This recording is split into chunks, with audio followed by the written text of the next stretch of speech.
What's up, everybody? This is Read the Bible with me, Stan Jr., and today we're looking at chapter 25 of Genesis. We are halfway through the book of Genesis. Look at you. If you've been reading with me, I just want to say congratulations.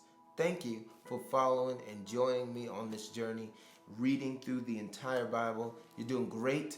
Hang in there. Be consistent. Don't give up. We're doing great. God has something for you today, okay? So let's read. Oh, and I just want to thank all those that help make this possible. These are my patrons, okay?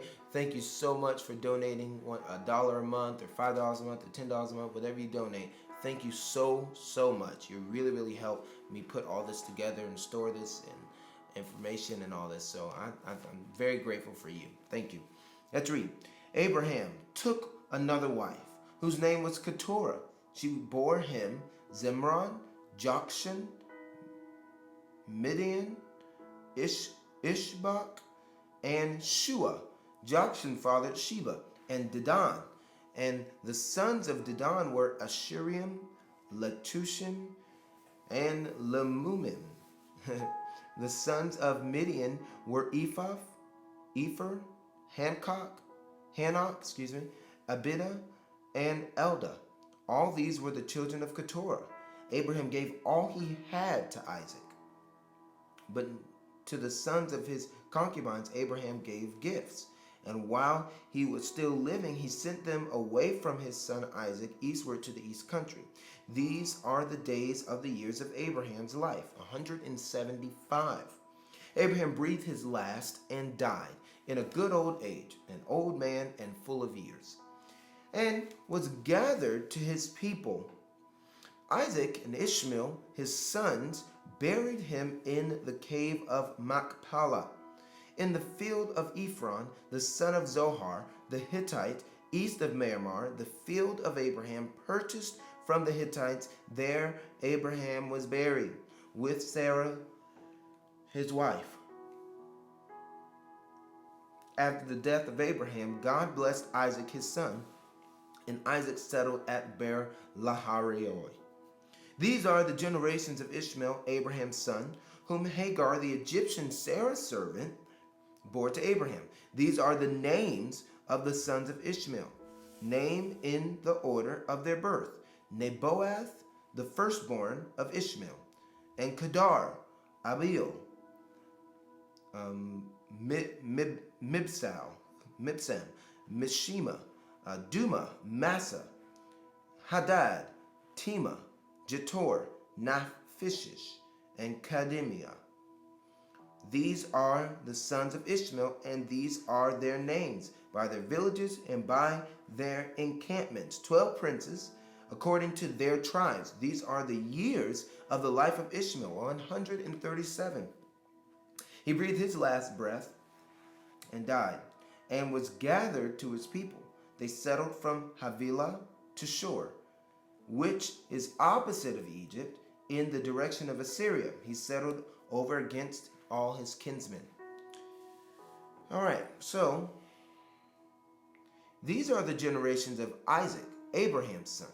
Abraham fathered Isaac, and Isaac was 40 years old when he took Rebekah. Remember, we just read about that yesterday. The daughter of Bethuel and Aramean, Padarem, the sister of Laban, and Aramean to be his wife. Isaac prayed to the Lord for his wife because she was barren, and the Lord granted his prayer. And Rebekah, his wife, conceived.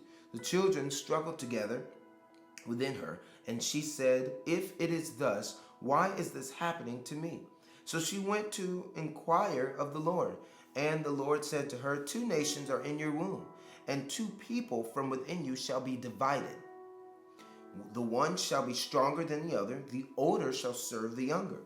When her days to give birth were completed, behold, there were twins in her womb. The first came out red, all of his body like a hairy cloak. So this guy had a head full of hair.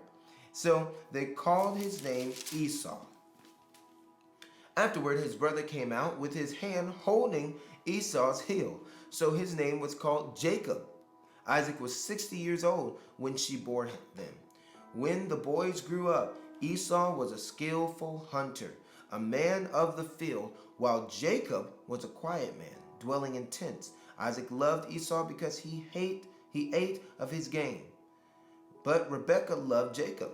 Once, when Jacob was cooking stew, Esau came in from the field, and he was exhausted. And Esau said to Jacob, "Let me eat some of that red stew, for I am exhausted." Therefore his name was called Edom. Jacob said, "Sell me your birthright now." Esau said, "I am about to die. Of what use is a birthright to me?" Jacob said, "Swear to me now." So he swore to him and sold his birthright to Jacob. Then Jacob gave Esau bread and lentil stew, and he ate and drank and rose and went his way. Thus Esau despised his birthright. So this is so important. I mean, many times, most people, it's hard for them to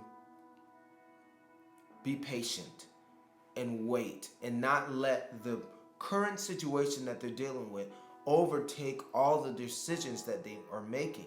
When you let your current temporal, like just momentary situation, and you make major life changes because of it, oftentimes that leads down the road of heartache and pain that you don't want to deal with. But if you are able to have long suffering, or if you're able to deal with it and get through it patiently and not make irrational decisions because of the state that you're in right now, I mean, it's important that you learn that skill.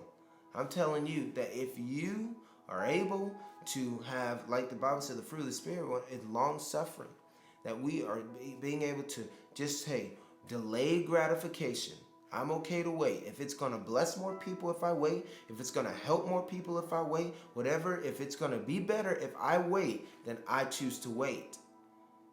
If you do that, you will have a better life, okay? If you do that, God will be able to work with you better to accomplish His will in your life. That was chapter 25 of Genesis. All right, so it's going to start picking up here because we're now going towards the end of this book. We're halfway through it. I thank you for joining me, and if you are getting value out of this, please pray about becoming a patron of mine to help me support me make more Christian content like this. If you haven't subscribed, please subscribe so that you can be notified, and click that notification bell so you can know as soon as I post a new video. God bless you, and until next time, I'm Stan Jr. Peace.